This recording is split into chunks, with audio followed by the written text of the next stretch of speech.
यहाँ पर बैठक की है, क्या उद्देश्य है बैठक का, उसके बारे में कुछ जानकारी दें। देखिए, आज ये बैठक के साथ साथ प्रेस कॉन्फ्रेंस भी रहा मेरा। कल मेरे साथ जानलेवा हमला हुआ है और उस जानलेवा हमला में चाकू मेरे ऊपर चलाया गया था। जो चाकू तो सीधे पेट में ही मारा गया, लेकिन मतलब अपने बचाव करते हुए थोड़ा समय बचा तो मुझे यहाँ बगल से चाकू छींटते हुए चली गई। ये सरकार की नाकामी बताती है। कारण है कि विगत 8-9 दिन पहले मैंने एक प्रेस कॉन्फ्रेंस आप ही लोगों के माध्यम से किया था, जिसमें मैंने कहा था कॉरिडोर का मामला मैं उठाया हुआ हूँ और कॉरिडोर के मामले में कुछ गलियों को बचाने के लिए जी जान लगाया हूँ, जिसके नाते कॉरिडोर बनाने वाले ही कुछ मेरे साथ कर सकते हैं या कुछ भी हो सकता है। यहाँ का संयुक्त सचिव का बाबू से भी हमारा झड़प हुआ था, वो भी आप लोगों के द्वारा मैं बताया था। तो मैं आप लोगों को उस समय ही आशंका व्यक्त किया था कि हमारी हत्या कराई जा सकती है, जिसका जीता जागता सबूत आ गया कि 8 दिन भी नहीं बीता हमला शुरू हो गया। यहाँ से मैं जब निकला तो कुर्सी रोड पे कहीं पुलिया है, जानते होंगे आप, उसके आगे एक इंडियन ओवरसीज बैंक है। वहाँ कुछ लोग आपस में झड़प कर रहे थे, गिरे थे। तो नेता होने के नाते, समाज सेवी होने के नाते मेरा नैतिक जिम्मेदारी बनता कि कहीं कुछ होता है तो वहाँ 2 मिनट रुक करके देख लिया जाए, अगर बीच बदलाव करा पाना तो मामले को शांत करा। जिस उद्देश्य से मैं रुका और रुकने के बाद मैंने कहा अरे भाई क्या क्या हो गया, क्या है। तो जो ही ये बात पूछा तब तक उस भीड़ में से एक आदमी कह रहा देखो देखो नेताजी आ गए, वही वाले नेताजी हैं। तो मैं उसके तरफ चेहरा घुमाया कि मैं देखूं कौन आदमी है और कौन वाले नेताजी समझ रहा है ये। तब तक उसी भीड़ से पतला सा लड़का निकल रहा है और चाकू मेरे ऊपर चलाया। अपने आप को बचाते हुए मैं किनारे हुए, फिर भी चाकू का धार लग गया। अब वहाँ भीड़ हो गई थी, 112 नंबर बुलाया गया, जिसमें सुरेश बहादुर सिंह उसमें दीवान थे, 112 नंबर में हुआ है। वो बोले कि ठीक है हम इस मामले को निपटाते हैं। तो भीड़ ने कहा कि नहीं, हमें गिरफ्तारी चाहिए, हमारा FIR दर्ज होना चाहिए। फिर चौकी इंचार्ज राम गोपाल को बुलाया गया। राम गोपाल एप्लीकेशन लिया हम लोगों से। कौन सी चौकी लगती है? गुरम्बा में एक जानकीपुरम का टेढ़ी पुलिया की चौकी है, गुरम्बा थाना है। राम गोपाल ने एप्लीकेशन लिया। उस प्रार्थना पत्र में कम से कम 10 लोगों ने अपना सामूहिक हस्ताक्षर करके दिया, मैंने अपना लिखित दिया।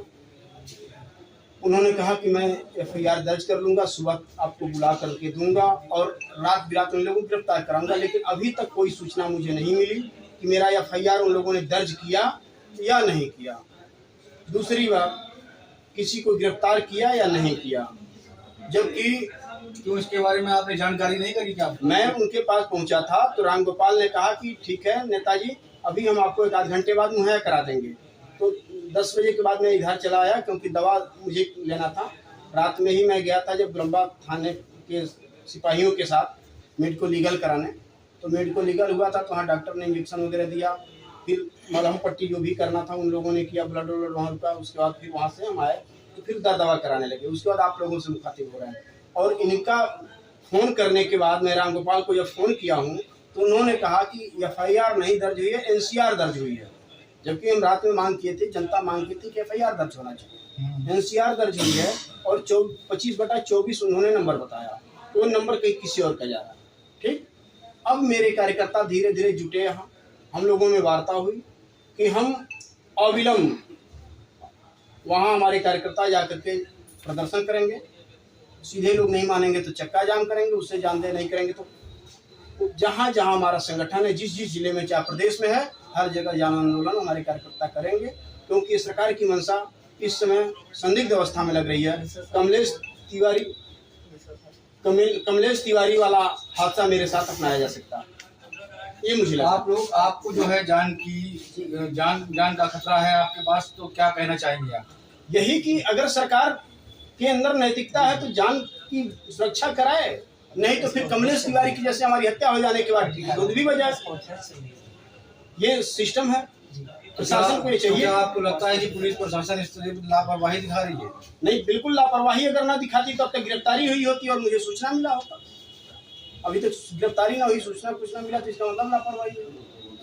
जिन दो मुद्दों को आप लेकर के चल रहे थे पूर्व में, क्या लगता है कि ये सोची समझी साजिश है? या अचानक से उस हादसे में, उस दौरान आपके ऊपर कोई अचानक से हादसा? जैसे अचानक तब मैं मानता कि आकर के कोई भिड़ जाता, लेकिन एक कह करके चाकू चलाना कि अरे आ गए नेताजी, नेताजी वही नेताजी हैं। तो इसलिए यह पूर्व के कार्यक्रमों को देखते हुए ये सोची समझी रणनीति समझ में आ रहा है कि ये मुझे उस रास्ते से चलने से रोकने का प्रयास है, डराने का प्रयास है कि मैं आगे न बढ़ूं और कॉरिडोर बनाने से पीछे हटूं। आपने जैसे बताया कि एफआईआर नहीं लिखी गई है, एनसीआर लिखी गई है। क्या एफआईआर में और एफआईआर होना और एनसीआर में काफी फर्क होता है? क्या लगता है कि इसमें भी कोई सोची समझी साजिश है कि एनसीआर लिखी गई है, एफआईआर नहीं हुई? सोची समझी, इसीलिए तो मैं पुलिस पे सवाल उठा रहा हूँ कि पुलिस की मिली भगत से ऐसा हो सकता है कि पुलिस मिल करके ही हत्या करा दे, बाद में अपने पीठ थपथपाए कि क्या करें, हम नहीं समझ पाए। हो सकता है कि पुलिस के ऊपर भी कोई दबाव हो? नहीं, ये तो बिल्कुल दबाव, सत्ताधारी का ही दबाव हर जगह हो सकता है। क्योंकि मैं मीडिया के माध्यम से, यूट्यूब के माध्यम से और प्रिंट मीडिया के माध्यम से हमेशा मैं सत्ता के किसी गलत कार्यों का विरोध करते रहता हूँ। तो उसमें तमाम ऐसे अंधभक्त भी होंगे जिनको हमारे कार्य बुरे लगते होंगे। हो सकता है कि सत्ता पक्ष का ही कोई लड़का रहा हो जो मेरे ऊपर हमला किया हो।